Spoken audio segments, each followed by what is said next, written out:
Hansi ক্রনিয়ে কি দেখতে পাচ্ছেন? হ্যান্সি ক্রনিয়ে যে জায়গায় আসছেন ওই জায়গা থেকে ক্রিকেট দেখা যায় কিনা, এই বাবুমা মার্করামদের এই আনন্দ দেখা যায় কিনা তা তো আমরা জানি না। আসলে ওই জগৎটা কেমন তা তো আর এখানে বসে আমরা কিছুই বুঝতে পারি না। তবে একটা জিনিস ঠিক, ওই জগৎ থেকে উনি যদি সামান্যতম ধারণা পান যে আজকে তার পুত্রবৎ এই বাচ্চারা অবশেষে আইসিসি টেস্ট চ্যাম্পিয়নশিপ জিতছে এবং অস্ট্রেলিয়াকে হারায়, মাইটি অস্ট্রেলিয়াকে হারায়, তাহলে ক্রনির চেয়ে আনন্দের লোক ওই পরপারে আর কেউ থাকার কথা না। ক্রনির কথা তো আমরা বলতে পারবো না, ওই যে বললাম সে এক অদ্ভুত জগৎ। ওই জগতে না গেলে বলতে পারবো না, আর ওই জগতে যারা যায় তারা আর বলতে পারে না। কিন্তু গ্রায়াম স্মিথের কথা আমরা বলতে পারি। গ্রায়াম স্মিথের ওপর দিয়েও ক্রনির মতোই স্টিম রোলার গেছে। অ্যাকচুয়ালি সাউথ আফ্রিকার 92-তে তারা যখন শুরু করলো আবার বর্ণবাদের নিষেধাজ্ঞা কাটায় এসে, তারপর থেকে যত ক্রিকেটার সাউথ আফ্রিকার হয়ে খেলছে সবার ওপর দিয়ে একটা স্টিম রোলার গেছে, একটা অপমানের বন্যা গেছে এবং অপ্রাপ্তি গেছে, যে তীব্র ক্ষুধা এবং না পাওয়া নিয়ে বেঁচে থাকতে হয়েছে এদের এবং অপমান সহ্য করতে হয়েছে। সেই জায়গাটায় গ্রাহাম স্মিথ মারাত্মক সাফার করছেন এবং শেষ পর্যন্ত সেই গ্রাহাম স্মিথ এই এইডেন মার্করামের উপরে বাজি ধরছিলেন, বলছিলেন যে এইডেন মার্করাম হবে আমাদের সেই জেতানো ক্যাপ্টেন, যে আমাদের সব স্বপ্ন ফিরায় আনবে। মার্করাম অধিনায়ক হিসাবে সেটা পারে নাই, গত বছরই সুযোগটা গেছে, টি-20 বিশ্বকাপের ফাইনালে হেরে গেছে। অধিনায়ক হিসাবে না পারলে কি হবে? শেষ পর্যন্ত আইসিসির সবচেয়ে সম্ভ্রান্ত ট্রফিটা জিতেছে ফোর্থ ইনিংসে একটা সেঞ্চুরি করে। মার্করাম সম্ভবত সবচেয়ে খুশি হবেন তার গুরুর মতো পূর্বসূরি স্মিথের উদ্দেশ্যে এই যে অর্ঘ্যটা অর্জন করতে পারলেন, তার চেয়েও বেশি খুশি হবেন উনি দেখেন নাই ক্রনিয়ের সেই ফাইটটা ক্রনিয়ের জন্য।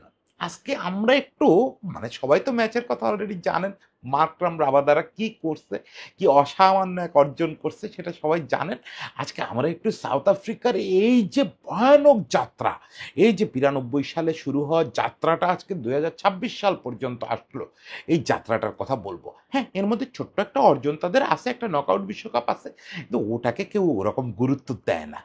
সেই সাউথ আফ্রিকার যাত্রাটার কথা একটু বলবো এবং কি রোলার যাইতে দেখছি এদের উপর দিয়ে এই পুরোটা সময় সাক্ষী হিসাবে দেখছি যে কিভাবে এরা এই সময়টা পার করছে, সেই গল্পটা আসেন একটু বলি। আমার কথা তো আসলে গল্প বলবো আপনাদের, তো সে গল্প দিয়েই শুরু করি। 2011 সালের ঘটনা, তখন তো পুরোদস্তুর সাংবাদিকতা করি। এই যে আমাদের মিরপুরে খেলা হচ্ছে, মিরপুরের সেমিফাইনাল হচ্ছে নিউজিল্যান্ডের বিপক্ষে। সাউথ আফ্রিকা প্রবল প্রতাপে খেলতেছে, গ্রাহাম স্মিথ তখন ক্যাপ্টেন। এই সেমিফাইনাল ম্যাচের আগেই তো বাংলাদেশ যাচ্ছে তাই ভাবে হেরে বিদায় নিল টুর্নামেন্ট থেকে। ওই সময় কোনো একটা উপলক্ষে আমার নির্দিষ্ট দিন তারিখ মনে নেই, মাশরাফি একটা সংবাদ সম্মেলনে আসছিল। তখন সাউথ আফ্রিকা চোখ করে কিনা এরকম একটা প্রসঙ্গ তার ওই সংবাদ সম্মেলনে উঠছিল। তো মাশরাফি বেশ রিয়াক্ট করছিল ব্যাপারটায়। মাশরাফি বলছিল যে দেখেন, এই যে চোকার বলেন না আপনারা, এটা হয়তো আপনাদের বলতে ভালো লাগে, লিখতে ভালো লাগে, এটা একটা ড্রামাটিক টার্ম, কিন্তু ব্যাপারটা একটু সাউথ আফ্রিকার দিক থেকে দেখেন যে ওদের উপর দিয়ে কি যাচ্ছে। তখন 2011 সাল, যে সেই 92 সাল থেকে প্রতিবার তারা ফেভারিট হিসাবে বিশ্বকাপ খেলতে যায়, গিয়ে একটা অ্যাক্সিডেন্টালি হেরে তারা বাদ পড়ে যায়। একটা দুর্ভাগ্য, একটা অন্যায়, একটা অ্যাক্সিডেন্ট, কিছু একটা হয়, তারা আর পারে না। ফলে এই জিনিসটা তাদের জন্য একটা বিরাট বেদনার, বিরাট বেদনা। এটা একটা ক্ষতের মতো, আপনি যতবার চোকার শব্দটা উচ্চারণ করেন ওই ক্ষতটায় খোঁচা দেওয়া হয়। মাসাবি ঠিক এইভাবে বলল। সে বলল যে আমি আপনাদের মাধ্যমে সারা পৃথিবীর যে সাংবাদিক পুল সবাই অনুরোধ করতেছি চোকার শব্দটা আর বলবেন না। কিন্তু কিভাবে ঠেকাবেন? কদিন পরেই এই শেরে বাংলা স্টেডিয়ামে মিরপুরে এই সেমিফাইনাল নিউজিল্যান্ডের কাছে চোখ পড়লো। হ্যাঁ, একদম চোখই করলো সাউথ আফ্রিকা, যাচ্ছে তাই ভাবে হেরে গেল। জেতা ম্যাচ, একেবারে জেতা ম্যাচ, স্কোর কার্ড ডিটেল মনে করতে পারতেছি না, জেতা ম্যাচ সাউথ আফ্রিকার, সেটা চোখ করে বাদ পড়ে গেল। প্রেস কনফারেন্সে আসলেন গ্রাহাম স্মিথ। মানুষ তো আসলে ওই আবেগের জায়গাটা দেখে না, কে জানি প্রশ্নটা করেই ফেললো। এই প্রশ্নটা তো তারা 92-র পর থেকে শুনতেছে যে আপনারা কি আবার চোখ করলেন। এর আগ পর্যন্ত সাউথ আফ্রিকান ক্যাপ্টেনরা চোখের সামনে দেখছি বহুবার, পত্রিকায় পড়ছি, সবসময় এটা অস্বীকার করছে, কখনো খেপে গেছে, খেপে ঠিক জানায় নাই, একটু রাগ হয়েছে, আবার কখনো বলছে যে না, এটার সঙ্গে চোখ করার কোনো সম্পর্ক নেই, এটা একটা সিঙ্গেল গেম, এটা একটা ওয়ান অফ গেম, এটারে ওইভাবে দেখতেছি না আমরা। কিন্তু স্মিথ, আমার দিব্যি মনে আছে, স্মিথ অনেকক্ষণ ঠিক এইরকম একটা ভঙ্গি করে মাথাটা নিচের দিকে দিয়ে বসে থাকলেন। তারপরে মাথাটা যখন কথা বলা শুরু করলেন তখন চোখ দুটো টলটল করতেছে।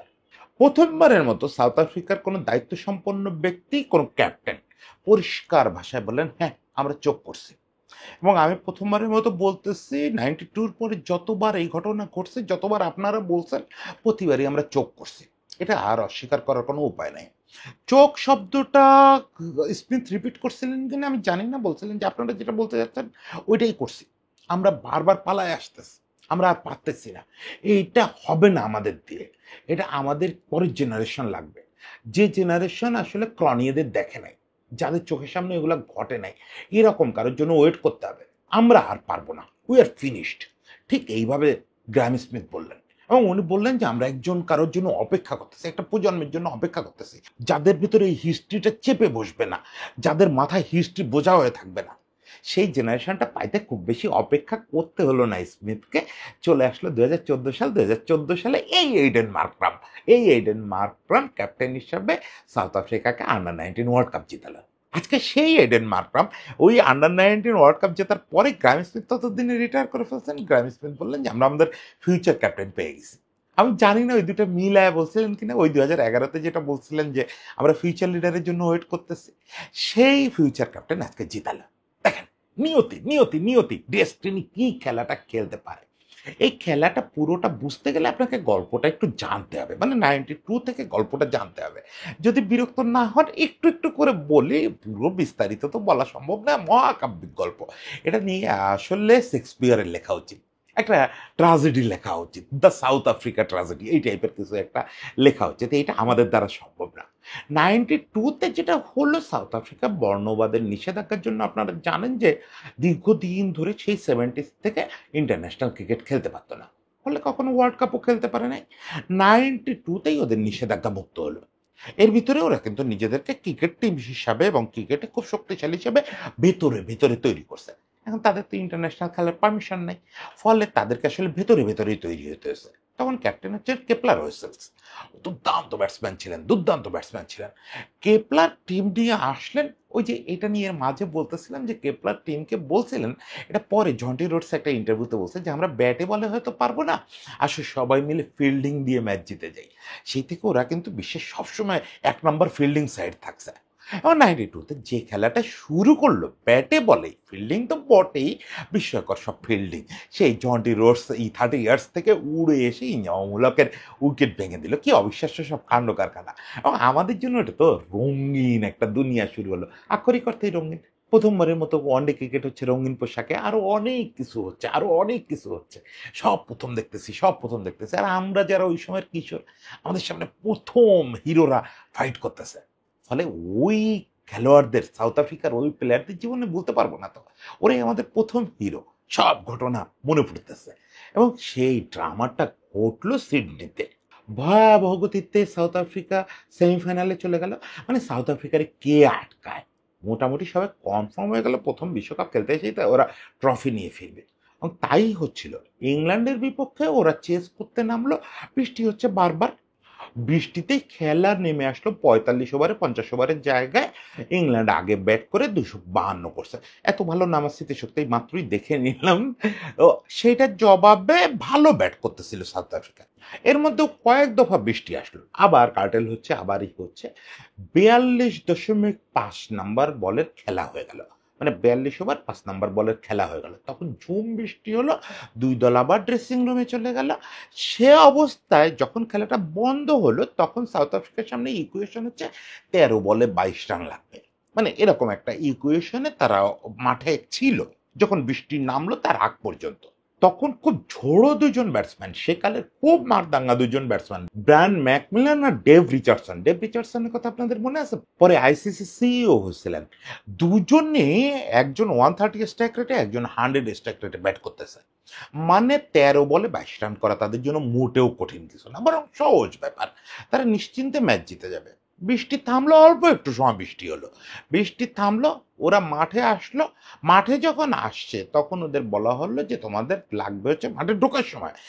অদ্ভুত নিয়ম ছিল। আর সে সময় কিন্তু এই যে ডাকওয়ার্থ লুইস মেথড এখন যেটা আমরা দেখি, এটা তখনও চালু হয় নাই। তখন কি একটা রেইন ল ছিল, তো তারা যখন মাঠে ঢুকতেছে তখন আম্পায়াররা কনফার্ম করতে পারে নাই ওদের কোনো রিভাইজ টার্গেট হয়েছে কিনা। ওরা কিন্তু যখন নামতেছে ম্যাকমিলান আর ডেভ রিচার্ডসন, তখন তারা কিন্তু জানে যে 13 বলে 22 রানই তাদের করতে হবে। তাহলে কমফোর্টেবলি নামতেছে, হাসতে হাসতে নামতেছে। মাঠে নামার ঠিক মুহূর্তে ফোর্থ আম্পায়ার এসে বলতেছে যে তোমাদের টার্গেট হচ্ছে 7 বলে 22 রান। আচ্ছা বলেন এটা কিভাবে হলো? 7 বলে মানে বল যে কমলো এতগুলো, 13 থেকে 7-এ আসলো, 8 বল কমে গেল, রানও তো খানিকটা কমবে। মানে আমাদের তো ওইরকম সব উইকেট চলে যায় না, এটা কি ইকুয়েশন হলো? বেশ খেপে গেল ওরা। ম্যাকমিলান তো খেলবেই না। রিচার্ডসন বলল আসো, 7 বলে 22 তো, চেষ্টা করে দেখি। মানে হবে না হয়তো, মোটামুটি অসম্ভব তখনই হয়ে গেছে। ওরা যখন উইকেটে এসে দাঁড়ালো তখন নন স্ট্রাইকার এন্ড থেকে আম্পায়ার এসে বলতেছে যে ব্রায়ান একটু হিসাবে ঝামেলা হয়ে গেছে, আমাদের মাত্র ইয়ে থেকে জানালো, স্কোরাররা জানালো আসলে হবে হচ্ছে 1 বলে 22 রান, এবং স্কোর বোর্ডে ওইটা বেশি উঠলো। সেই স্কোর বোর্ডের ছবি আপনারা সবাই দেখছেন যে 1 বলে 22 রান লাগবে। এই কথা ব্র্যান্ড ম্যাকমিলানরে যখন বলা হলো, ব্র্যান্ড ম্যাকমিলান যে ব্যাট দিয়ে আম্পায়ারের বাড়ি মারে নাই, ওই দীর্ঘদেহী মানুষ, ম্যাকমিলানের কথা মনে আছে? বিশাল মানুষ, ও জায়গায় বাড়ি মেরে বসতে পারত। শেষ পর্যন্ত বিরক্তি সহকারে একটা সিঙ্গেল নিয়ে উঠে আসলো। এই হচ্ছে তাদের 92 অভিযান, এবং এইটা শুরু হলো, নিয়তির একটা খেলা শুরু হলো, এবং খুবই নৃশংস একটা খেলা শুরু হলো সাউথ আফ্রিকার সঙ্গে। এরপর একের পর এক ঘটতে থাকলো। 96-এ আসলো, 96-এ ওয়েস্ট ইন্ডিজের বিপক্ষে সামান্য 200 কত রান যেন চেস করতেছিল সাউথ আফ্রিকা। ব্রায়ান লারা একটা সেঞ্চুরি করছিল, এটা মনে আছে। এর মধ্যে পাকিস্তানে হচ্ছিল ম্যাচটা। ক্রনিয়া আর ড্যারেল কালিলান দুর্দান্ত ব্যাট করতেছে, মাত্র 2 উইকেট হারায় 180-র কাছাকাছি রান করে ফেলছে, যেখানে টার্গেট হচ্ছে 200 সামথিং, 240-40 এরকম, মানে তখন আর 60-65 রান লাগবে। ওইটুকের মধ্যে অল আউট হয়ে গেল, ওইটুকের মধ্যে অল আউট হয়ে ম্যাচ শেষ। 96 গেল, আসেন 99। 99 বোধহয় আপনারা বেশিরভাগই মনে করতে পারবেন।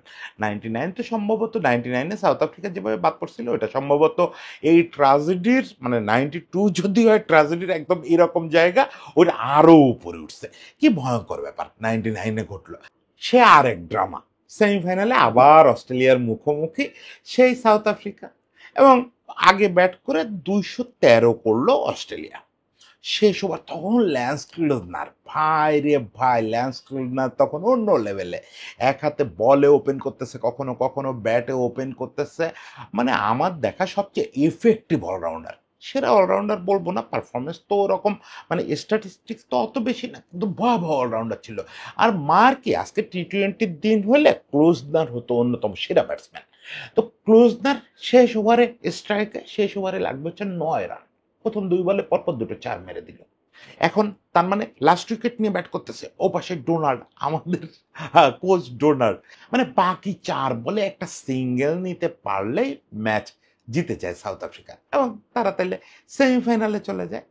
বাকি 2 বলে পরপর 2 বল, রান হলো না। এবার বাকি 2 বলে 1 লাগবে, মানে 1 তো আসবেই। চতুর্থ বলে এসে 1 রান নেওয়ার মতো বলটা ঠেলতে পারলো ক্লুজনার, ঠেলেই সে কল দিল। কল দিলে ডোনাল্ড কোনো দিক না তাকায় দৌড় শুরু করলো, সঙ্গে সঙ্গে ক্লুজনার তারা থামাইলো, যে না রান হবে না, হবে না। তখন সে বুঝে ফেলছে ক্লুজনার যে রান হবে না, আরো একটা বল তো আছে, শেষ আরো 2 বল আছে তখনও, শেষ 2 বলের মধ্যে 1 রান হবে। ডোনাল্ড কিচ্ছু শুনতে পেল না, পুরো স্টেডিয়াম বুম করতেছে ইংল্যান্ডে, মানে স্টেডিয়ামের এত আওয়াজ, পরে ডোনাল্ড বলছেন যে আমি কিচ্ছু শুনতে পাই নাই। ক্লুজনার যে চিৎকার করছে, আমারে থামতে বলছে, রান নিতে নিষেধ করছে, কিচ্ছু টের পায় না, কিচ্ছু না।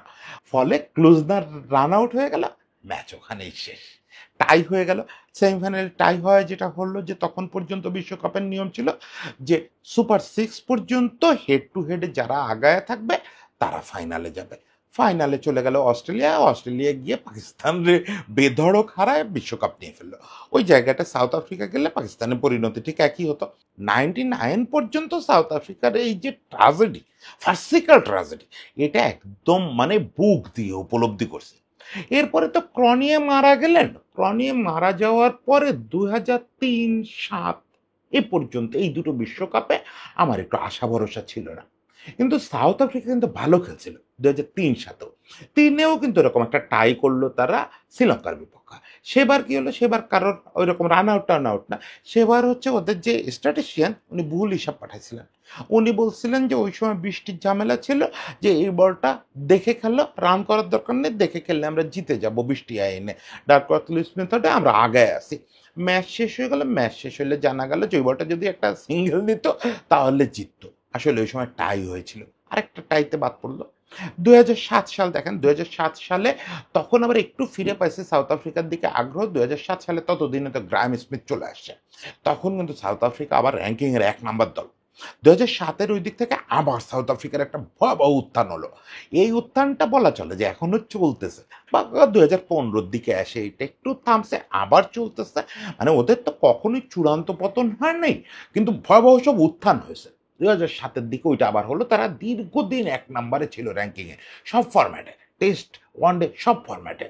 ওরকম চূড়ান্ত ফর্মে সাউথ আফ্রিকা সেমিফাইনালে উঠে অস্ট্রেলিয়ার সামনে 149 রানে অল আউট। হ্যাঁ, অস্ট্রেলিয়ারও 2007 সালের টিম তো ড্রিম টিম, দুইটা ড্রিম টিম মুখোমুখি হয়েছিল। ওকে, সাউথ আফ্রিকা হারুক, ওই টিমের বিপক্ষে হারলে সেটারে আমি চোখ করা বলবো না, কিন্তু মানে একটা তো ফাইট হবে, যে এখনকার মতো 330 না হোক, 270-80 করে ফাইট হবে, 149 রানে অল আউট, এটারে আপনি চোখ করা ছাড়া কি বলবেন?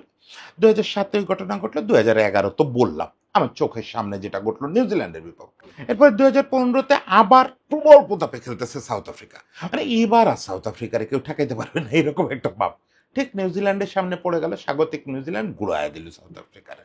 আবার চোখ করলো নিউজিল্যান্ড আর অস্ট্রেলিয়া, নিউজিল্যান্ড আর অস্ট্রেলিয়া, এই দুটা দলের বিপক্ষেই বারবারই হয়েছে। একমাত্র ওই যে ইংল্যান্ডের বিপক্ষে একবার, বাকি বেশিরভাগ কয়বার নিউজিল্যান্ড আর অস্ট্রেলিয়া। এই যে তাসমানিয়ানদের সঙ্গে সাউথ আফ্রিকানদের যে একটা ভয়াবহ শত্রুতা, অবশেষে এসে 2019 সালে প্রথমবারের মতো আমরা দেখলাম যে সাউথ আফ্রিকা যাচ্ছে তাই ভাবে বাদ পড়লো, মানে কোনো আশা তৈরি করতে পারলো না। এই 2019 সালে প্রথমবারের মতো এই জিনিসটা দেখলাম। 2023 বিশ্বকাপেও খুব ভালো পারফর্ম ছিল না। সব মিলে আমার মনে হয় সবাই হাল ছেড়ে দিছিল, সবাই হাল ছেড়ে দিছে, আর সাউথ আফ্রিকার দিক হবে না। দেখেন, অ্যাট লাস্ট 2023-24-এর দিকে যদি দেখেন, ওয়ান ডে টেস্ট এগুলো নিয়ে তো আর স্বপ্ন দেখা যাচ্ছিল না, কিন্তু 23-এ এসে আমরা দেখলাম টি-20-তে ছেলেরা মেয়েরা দুই রকম ফাইনালে উঠলো টানা 3 বার। মেয়েরা উঠলো 2 বার, ছেলেরা উঠলো 2024-এর ফাইনালে। মানে 3টা ট্রফির একটা ট্রফি তো করা যেতে পারতো, 3 বার ফাইনালে উঠলো এই 2 বছরের মধ্যে, হলো না। 3বারই ফাইনালে হেরে গেল তারা। মানে আর হবে না। মার্করাম 2024-এ ক্যাপ্টেন। আমি ওই 2024 ফাইনালের আগে, তখন তো কন্টেন্ট বানাই না, তখন বোধহয় ফেসবুকে লিখছিলাম যে মার্করামের এইবার অন্তত সময় আসছে। স্মিথ তো বেঁচে আছে, ওকে ফাইন, ক্রনিয়ে মরে গেছে, কিন্তু এই যে কমেন্ট্রি বক্সে ডেল স্টেইন আছে, এখনো হার্শেল গিবস বেঁচে আছে। হার্শেল গিবস পরে কতবার বলছে যে জীবনের উপর দিয়ে যে কি যায়। যতবার মাঠে খেলা দেখি, যতবার এরকম আইসিসি ইভেন্ট হয়, ততবার নকআউট পর্ব আসে, আর আমরা এই যে ব্যাচটা, এই যে জেনারেশন, দুইটা জেনারেশন, প্রত্যেকে এটা সাফার করি। সবগুলো লোক এই 2024 সালের ফাইনালে অবাক হয়ে তাকায় থাকলো যে আমাদের মার্করাম এই যে 2014 সালে জিতে আসছে, আর ঠিক 10 বছর পরে, তাহলে এবার মার্করাম সেই তার ক্যাপ্টেন্সিতে এটা হবে। হলো না, সে আবার হেরে গেল। ফলে সব আশা ভরসা শেষ হয়ে গেছিল। ডেস্টিনি ওয়েট করতেছিল যে তোমরা ঠিক কোন দিন হালটা ছেড়ে দাও, আমি সেই সময়ের জন্য অপেক্ষা করব, সেই দিন আমি ফিরাই দেবো। দেখেন, ক্রনি একটা ট্রফি জিতছে, যেটা শুরুতে বলছিলাম যে ক্রনি এই ঢাকার মাটিতে একটা নকআউট ওয়ার্ল্ড কাপ জিতছে, প্রথম নকআউট ওয়ার্ল্ড কাপটা। কিন্তু হয় কি আপনার, এই যে ওয়ান ডে বিশ্বকাপই ছিল আগে, আসলে আইসিসি ইভেন্টের পিনাকল, একমাত্র আইসিসি ইভেন্ট যেটা জিতে গর্ব করা যায়। এর বাইরে এই নকআউট ওয়ার্ল্ড কাপে কেউ ওই অর্থে আইসিসি ইভেন্ট হিসেবে মর্যাদা দিত না। টি-20 ওয়ার্ল্ড কাপ আসছে, স্টিল ওই রকম মর্যাদা পায় না। হ্যাঁ, টেস্ট চ্যাম্পিয়নশিপ চালু হওয়ার পরে ওয়ান ডে বিশ্বকাপের চেয়ে ক্রিকেটিং বিচারে পিনাকল হয়ে গেছে টেস্ট চ্যাম্পিয়নশিপ। ফলে নিয়তি ঠিক করলো যে না, টি-20 ওয়ার্ল্ড কাপ দিয়ে মার্করামরে ওই ডেস্টিনিটা ফিরাবো হচ্ছে সবচেয়ে বড়টা দিয়ে। সেটা কি? World test championship. World test championship শুরু হলো, অস্ট্রেলিয়া চরম ফেভারিট, প্যাট কামিন্স তো ফাইনালে হারে না ক্যাপ্টেন হিসাবে, প্যাট কামিন্স তো স্টিভ ওয়ারে ছাড়া যাচ্ছিল, এরকম একটা অবস্থা। এটা জিততে পারলে প্যাট কামিন্স স্টিভ ওয়ারে ছাড়া যেত, এরকম মানে মনে হচ্ছিল ক্যাপ্টেন হিসাবে। শেষ পর্যন্ত সেই প্যাট কামিন্স হেরে গেল, এবং কার কাছে হারলো দেখেন, টেম্বা বাবুমা হচ্ছে এই যুগের একটা কমেডি ক্যারেক্টার। বাবুমার কিন্তু ব্যাটিং অ্যাভারেজ খুবই ভালো, বাবুমারে নিয়ে প্রচুর আজে বাজে কথা আছে, এগুলো একেবারে বেসলেস। এর একটা বড় কারণ ওর অ্যাপিয়ারেন্সের ভিতরে একটা স্ট্যান্ড আপ কমেডিয়ানের মতো ব্যাপার আছে, এবং ওর কথাবার্তাও খানিকটা ওরকম, ওই যে বিশ্বকাপের প্রেস কনফারেন্সের মধ্যে ঘুমায় পড়ে, এই টাইপের ব্যাপার, বুতুড়ে সব ব্যাপার ঘটায়। ফলে ওর একটা ভাবমূর্তি হয়েছে যে ও আসলে কমেডিয়ান, স্ট্যান্ড আপ কমেডিয়ান, ও বোধহয় ব্যাটিং করে দলের জায়গা পায় না। সেই বাবুমা দুর্দান্ত ব্যাট তো করতেছেই, এবং দলটা অলমোস্ট কি এই সার্কেলে অপরাজয় ছিল, একটা মাত্র ম্যাচ হারছে, একটা মাত্র ম্যাচ হেরে বাকি সব জয় নিয়ে ফাইনালে উঠছে, কি দুর্দান্ত চালাইছে। এবং শেষ পর্যন্ত দেখেন নিয়তির কি খেলা, কাগিসো রাবাদা, এডেন মার্করামের বন্ধু, সাউথ আফ্রিকার 2014 সালের ট্রফিটা যে দুইজন মানুষ জিতেছিল, কাগিসো রাবাদা ছিল ওই টুর্নামেন্টের সেকেন্ড বেস্ট বোলার, 14 উইকেট পাইছিল। আমি দেখতেছিলাম, এত কিছু কিন্তু মনে করে নিয়ে বসি নাই, ভাবেন না দাদা স্মৃতিশক্তি হঠাৎ করে খুব ভালো হয়ে গেছে, তা না। আর এইডেন মার্করাম ছিল তৃতীয় সর্বোচ্চ স্কোরার, একই সঙ্গে টুর্নামেন্টের সেরা খেলোয়াড়। ওই টুর্নামেন্টে সর্বোচ্চ রান স্কোরার ছিল আমাদের সাদমান। ওইগুলো ভাবলে কষ্ট লাগে যে কোথায় সাদমান। আর দেখেন দ্বিতীয় সর্বোচ্চ ছিল ইমাম, ইমাম বড় ব্যাটসম্যান হয়ে গেছে, ইমামুল হক। আর তৃতীয় সেরা ছিল এইডেন মার্করাম। মার্করাম তো লিজেন্ডদের খাতায় চলে গেল আজকে, কারণ কি চতুর্থ ইনিংসে এমনিতে রাবাদা কি করলো, রাবাদা 9 উইকেট নিয়ে সাপোর্ট দিল, 5-4। ফার্স্ট ইনিংসে 5টা নিল, সেকেন্ড ইনিংসে 4টা নিল, মানে সেই 14 সালের হিরো রাবাদা। রাবাদা আবার ফিরে আসলো। আমরা তো ভাবছিলাম যে রাবাদা হারায় গেছে, সেই রাবাদা 9 উইকেট নিয়ে ফাইনালে রাখলো দলকে, পিছায় পড়লো সাউথ আফ্রিকা, প্রথম ইনিংসে যাচ্ছে তাই ভাবে পিছায় পড়লো। শেষ পর্যন্ত সেকেন্ড ইনিংসে বিশাল রান চেস করতে নামলো এডেন মার্করাম, তার বোধহয় ক্যারিয়ারে থার্ড টাইম এটা, ফোর্থ ইনিংসে সেঞ্চুরি করলো, করে 130 বা 36 কি জানো, এটা দেখে বসতে ভুলে গেছি। এত কিছু এটা তো আপনাদের মুখস্থ আছে। সঙ্গে আমাদের কমেডিয়ান বাবুমা, সে একটা ক্লাসি ইনিংস খেললো 60+ রানের, মানে সব কিছু ডেস্টিনি দ্বারা নির্ধারিত ছিল, সব কিছু। আজকে ক্রনিয়ের ওই যে বিমানে মৃত্যু, সেই থেকে শুরু করে গ্রাহাম স্মিথের ক্যাপ্টেন হওয়া, বালক গ্রাহাম স্মিথ মাত্র 2-3টা টেস্টের অভিজ্ঞতা নিয়ে ক্যাপ্টেন হলো, মিশন ছিল যে ক্রনিয়ের দুঃখ ঘোচাবে, পারলো না। সেই স্মিথ নির্বাচন করলো তার উত্তরসূরি এডেন মার্করামরে, মার্করাম পারলো নাই ধরে নিচ্ছিলাম আমরা। সেই মার্করামের হাত ধরে এখন বিশ্বের সবচেয়ে দামি আইসিসি যে ইভেন্টটা, সেটা শিরোপা গেল সাউথ আফ্রিকার ঘরে। এর ডেস্টিনি ছাড়া কি বলবেন। আজকে ওই যেটা বলতে শুরু করছিলাম, যে ক্রনিয়ে যদিও উপরে বসে দেখতে পান, তার চেয়ে সুখী আত্মা এই মুহূর্তে পৃথিবীতে আর কেউ নাই। আমরা ক্রনিয়ের কথা বাদ দিয়ে আমরা জানি না ক্রনিয়ে কোথায় আছেন, কি করেন, কিন্তু স্মিথরা তো বেঁচে আছে। এই স্মিথ, হার্শেল গিবসরা সবাই বেঁচে আছে, শন পোলকরা সবাই বেঁচে আছে, ডেল স্টেইন সবাই আজকে জীবনে প্রথমবারের মতো শান্তির ঘুমটা ঘুমাইতে পারবে। আজকে রাতটার জন্য তারা অপেক্ষা করতেছিল। এটা গ্রাহাম স্মিথ আর হ্যান্সি ক্রনিয়ের সহ সাউথ আফ্রিকার এই যে দুইটা প্রজন্ম, এই দুইটা প্রজন্মের সবার জন্য শ্রদ্ধার্ঘ্য। সবাই ভালো থাকবেন, সাউথ আফ্রিকার জন্য শুভকামনা।